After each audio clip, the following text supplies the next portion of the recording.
برو. سلام، مهدی تسلیمی هستم. باد هفته مسابقه لیگ کشوری مثبت 40. چند میخوای بزنی؟ تو 10 با 1.5. یه 1.5 با یه 10. 43. آلتر 20.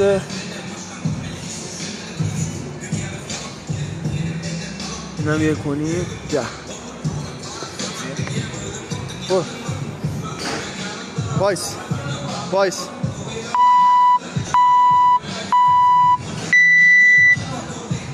نه وایس. برو پایین. بیا پایین.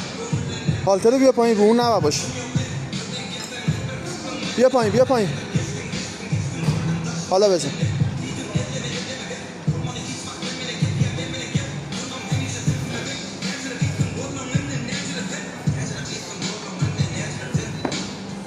ماشاءالله.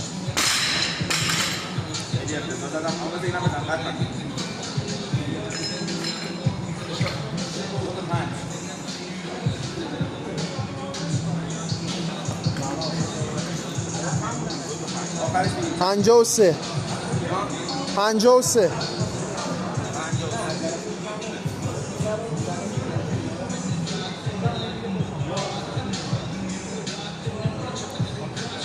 سرعت.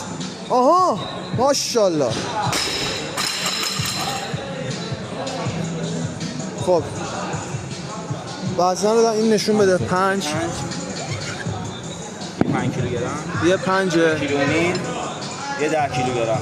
هالترت هم که 20. این ورم در بیا. 1.5. این هم که 10. 5 دقیقه وقت داری. میتونم بازم بزنم؟ میتونی بزنی. چون کنم یه دونه. اینی که زدم راحت بود. قرار میگیرم میزنم من.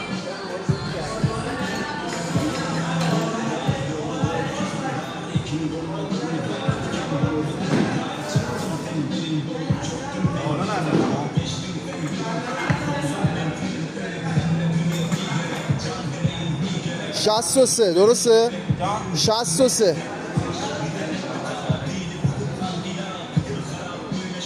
سریع.